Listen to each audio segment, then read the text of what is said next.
Hello, RotoBallers. I'm Matt Donnelly, and we are off to the divisional round.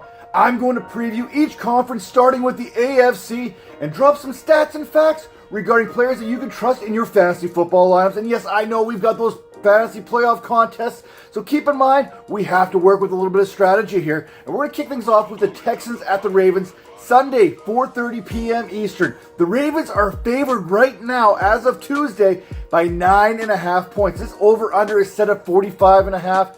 You have two of the most electric playmakers under center, facing off against one another in potential Offensive Rookie of the Year, CJ Stroud, taking out the potential NFL MVP, Lamar Jackson. Now we know CJ Stroud, he is collecting receipts, and a lot of money is going on the Ravens early on this week.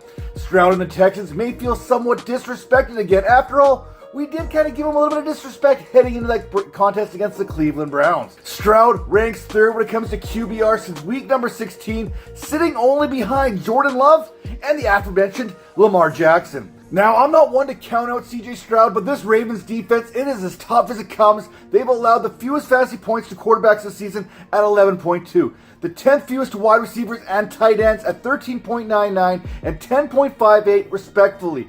They've allowed the 13th fewest fantasy points to running backs at 19.86 on a per-game basis this season, not to mention a league-leading 60 sacks this season. A lot of this success, it's on full display, especially if you look at how they've been doing it. They're allowing the opposition to convert on just 40% of their red zone trips. That is the second best in the league. They're also holding their opponents to 4.6 yards per play on third down. Again, that is one of the best in the league. It's tied there at number one. Now, the Texans, if they are looking to pull off the upset here this week, they need to get into third and manageable type situations and make the most of their red zone opportunities, which, by the way, they have this season ranking 13th when it comes to red zone efficiency.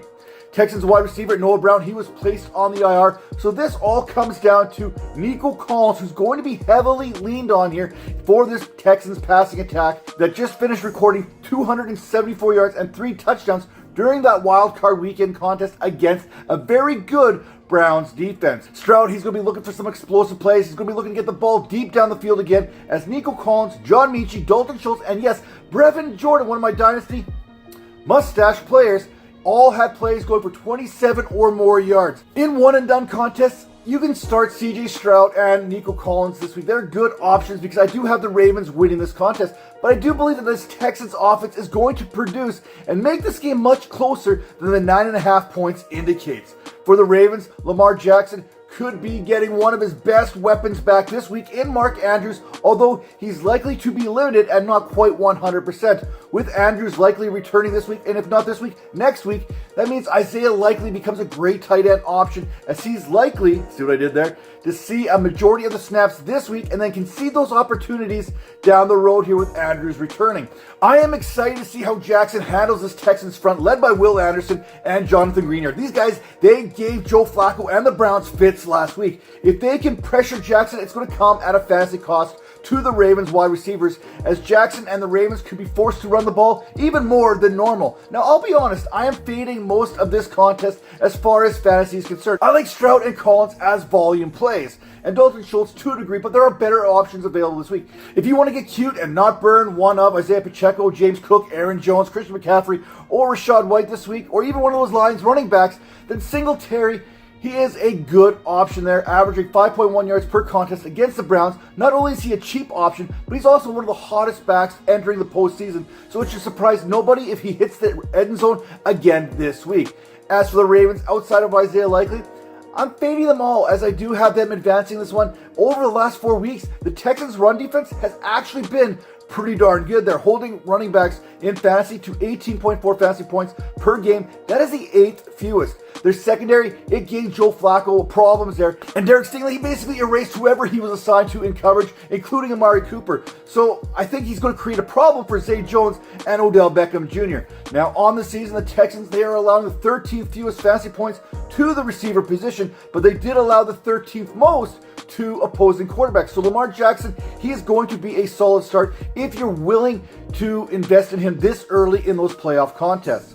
Now, our second contest there in the AFC, it is the Chiefs at the Bills, Sunday, 6:30 p.m. Eastern, the Bills are currently favored by 2.5 points, and that over-under, it is set at 46. For the first time in his NFL career, Patrick Mahomes will be on the road. And it's crazy to think, out of his 15 career playoff games, they've either been at Arrowhead or at the Super Bowl. Yet, the biggest news here on who's traveling, who's on the road, it's probably going to be Taylor Swift going to Buffalo that we're talking about, especially come kickoff. Now, why is this game in Buffalo? Well, Chiefs fans, you can probably thank Kadarius Toney for that. If you know, you know. This one should feel kind of personal to the Bills and Josh Allen, as they've had success against the Chiefs in the regular season, but that success, it has eluded them come the postseason. Sean McDermott is 3-1 against Andy Reid in the last 4 games, but the Chiefs, they've won the last 2 playoff contests, and that's what matters here. From a fantasy perspective, looking at the AFC, this is the matchup I would want to put my focus on here.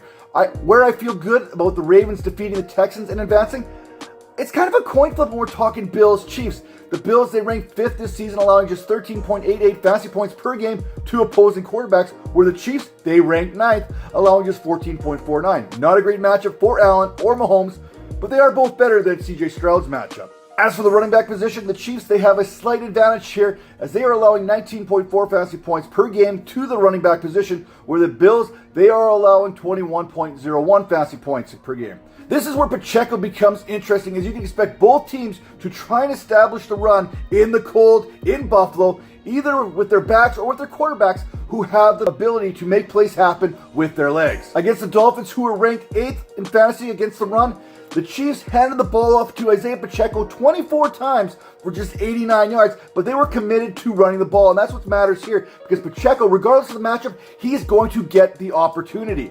At wide receiver, the Ravens, the Chiefs, the Bills, they all rank inside the top 10 as far as fantasy defenses are concerned. And considering the weather, you have to feel as though all receivers involved in the AFC slated games, they are going to face similar challenges. Kansas City, they're allowing 27.47 fantasy points per contest to the position, while Buffalo, they're allowing just 30.25. Now, I do like Diggs and Shakir, especially if Gabriel Davis were to miss again, and of course, Rashee Rice, who was targeted 12 times against the Dolphins, converting those targets into like 8 receptions for 130 yards. Strictly from a matchup point of view, I would start either Allen or Mahomes this week in my playoff contest. I like Allen to be more productive, but I do have the Bills winning, which allows me to use Jackson in the AFC Championship, and then in the Super Bowl, maybe one of the NFC representatives will get this call in my lineup.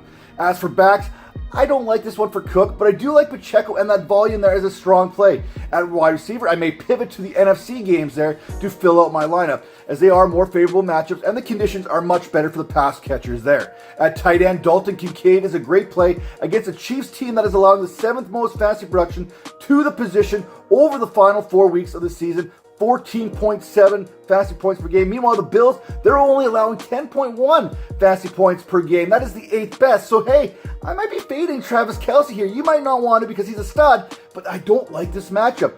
Anyways, what I do like is letting you know that this video is being recorded early on in the week here on Tuesday. So make sure you are subscribed to the RotoBaller YouTube channel and head over to rotoballer.com and the RotoBaller Discord channel for all the latest fantasy football news and analysis. See you next time.